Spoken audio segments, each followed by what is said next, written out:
if you think you could never be vegan, you're in the right place. If you think there's something big you'd really like to do, but it's probably too late, you're in the right place. My name's Michelle Olander, and I think there has never been a more important time to move in a vegan direction. So I'm here every week to cheer you on and offer you actionable tips and strategies as you veg your best. Episode 145, Dr. Seuss, Vegan Overwhelm, and What's for Dinner.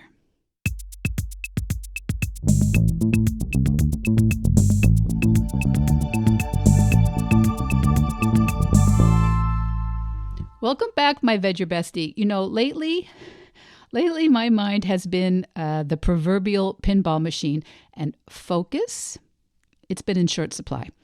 So this week, while digging, pretty literally digging through reams of clippings, I found a post that I had clipped from Matt Frazier from NoMeatAthlete.com.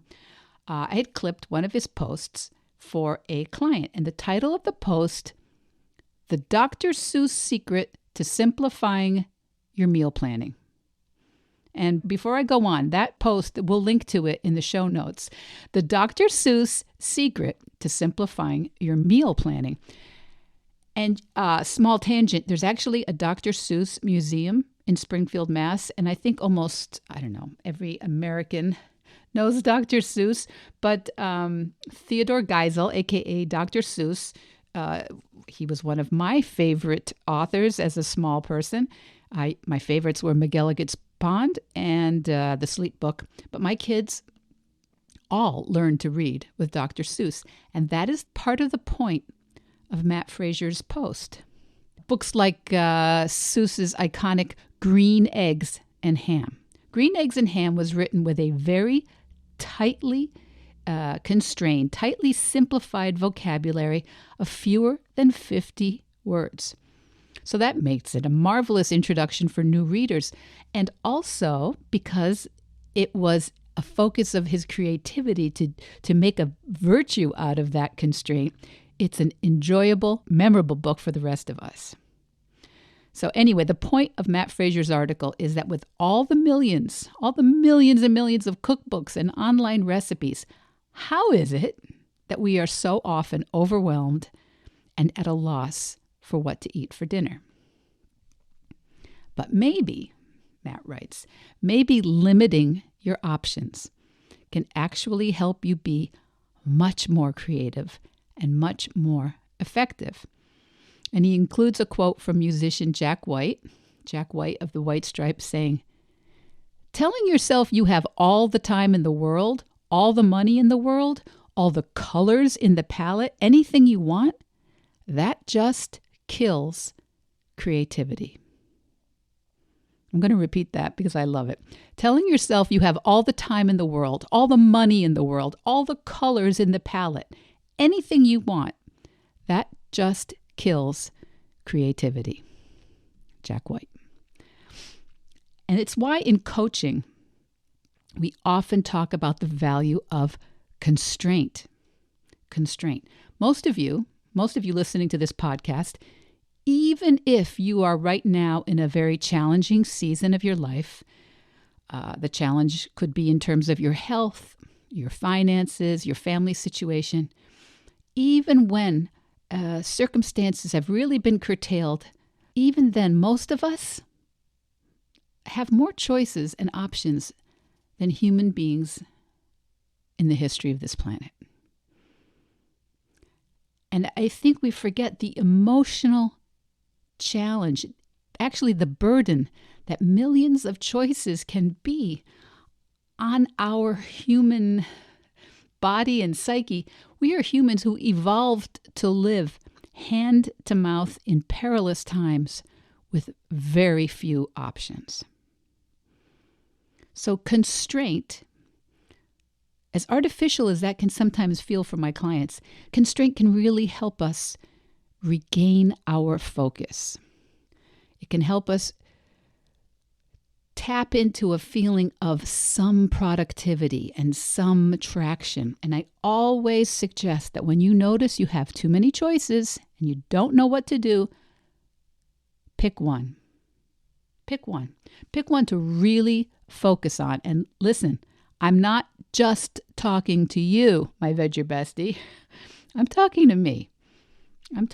This month has been a challenge for me, focus-wise.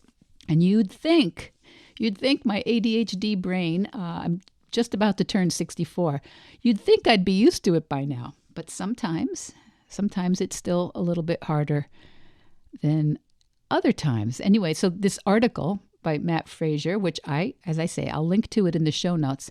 Matt is inspired by Dr. Seuss's challenge to write a book with fewer than 50 words and to use that similar sort of constraint in meal planning to make it more fun, to make it more memorable. And how would you begin? Maybe you could just pick an ingredient to focus on for this week. Or you could focus on a handful of ingredients to focus on across the month, to get some fun back, to get some creativity back, to get some effectiveness back into the process of your meal plans.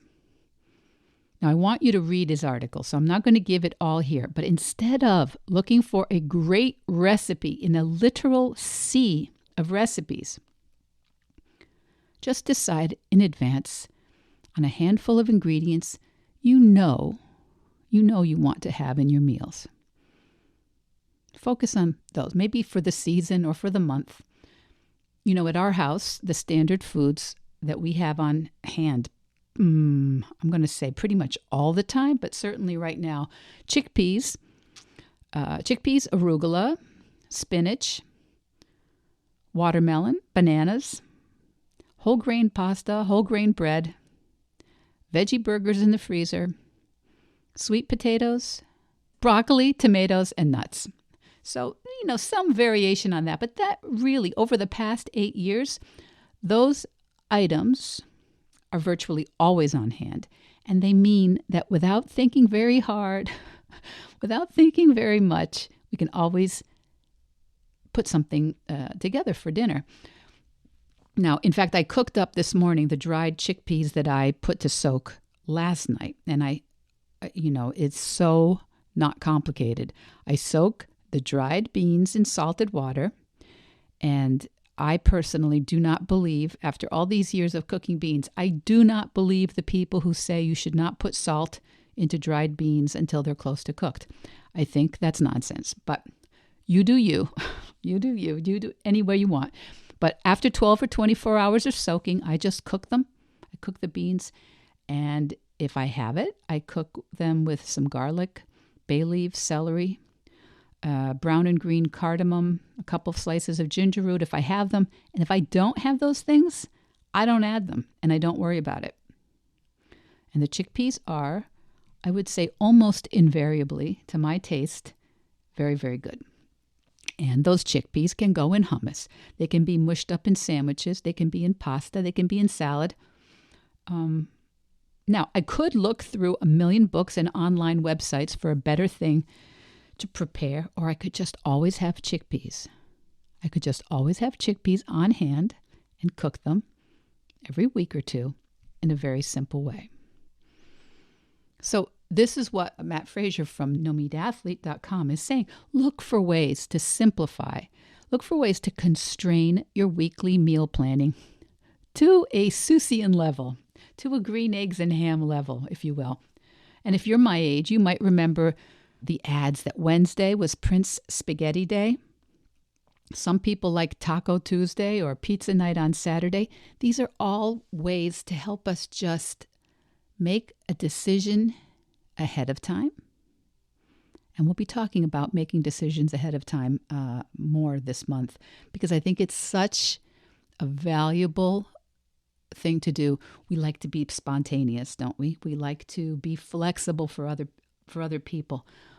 But making decisions ahead of time is really so helpful in terms of not feeling overwhelmed.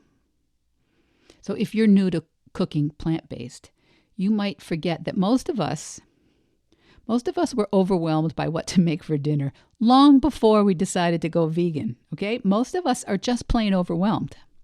So, yes, there are a million ideas. There are a million meal plans and food kits.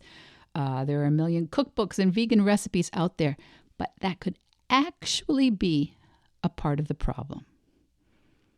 Maybe let's take some ideas off the table. And if eating plant-based, being vegan is not really a problem for you, and I would say for me it's not anymore, but overwhelm and trouble making choices, making my way through a sea of choices, that is still an issue for me in many other parts of my life. So when I catch myself in that spin of thinking, I don't know what to choose. I wonder which one's best. I wonder what would be good. I wonder how to begin. I wonder which one would be right. Breathe. Constrain. Pick one thing to really focus on, even if it's just for a bit. Still feeling overwhelmed? My friend, you are not alone. The options you are bombarded with on this planet, in this world, it is truly a challenge for us humans, really. And if you would like a little help with that, it's as easy as just booking a short call with me for free, because sometimes you just explaining your thoughts to a coach, someone who has no agenda for you, who only wants to help you clarify your thoughts and you decide what you want. Sometimes that is the most refreshing and illuminating thing you can do. Now, as you know, I have some grandchildren. And in honor of this great children's author, Dr. Seuss, that we've been talking about today, we have a Vedge Your Best poem inspired by Dr. Seuss. Apologies to the great author. In the grand world of Seuss, where the who's say who's who, let's talk about something that for you may be quite new. A lifestyle, a choice that's as green as a pea. It's called being vegan. Come learn it with me. No ham, no spam, not a trace of green eggs, not even that roast beast for which the Grinch begs.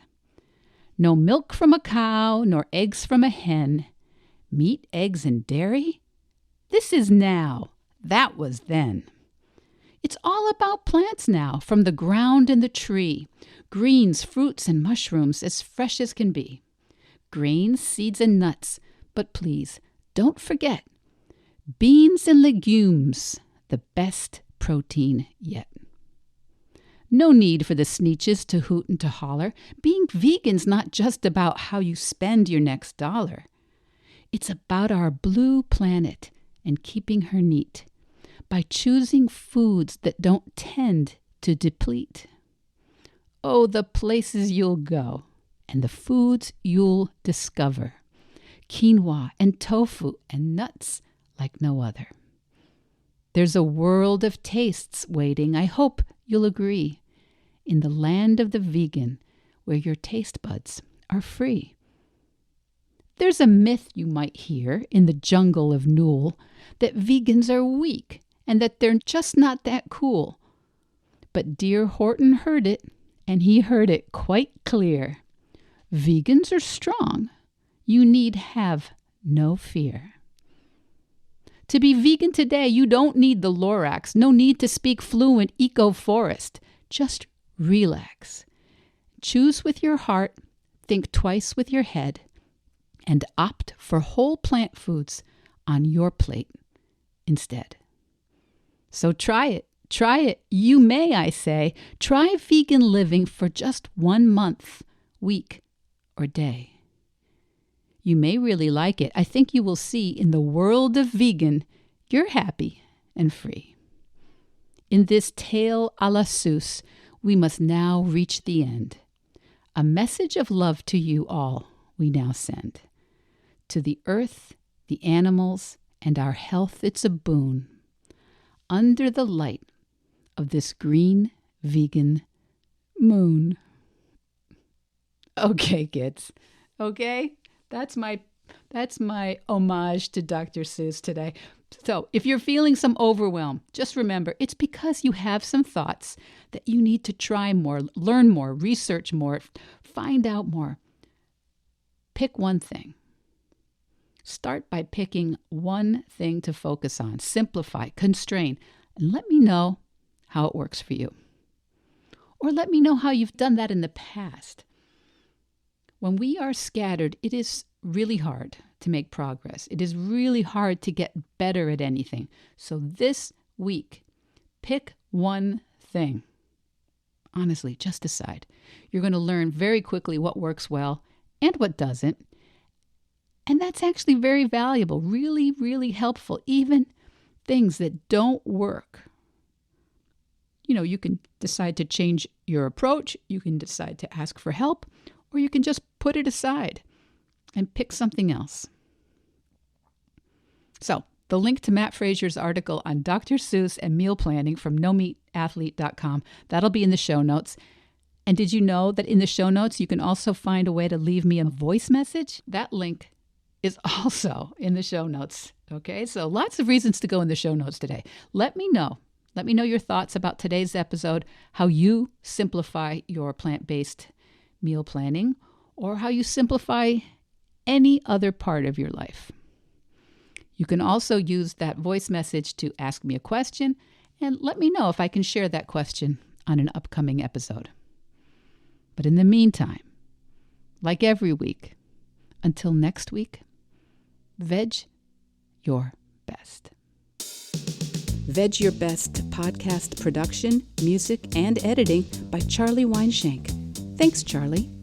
Before you go, it would mean so much to me and the Veg Your Best team if you would hit subscribe, leave us a 5-star review, or share with someone you think might be interested. Something about algorithms, it helps bump us up a little in the rankings, and that's the best way to help others find the podcast and for us to find our audience. So, until next week, make it easy and veg your best.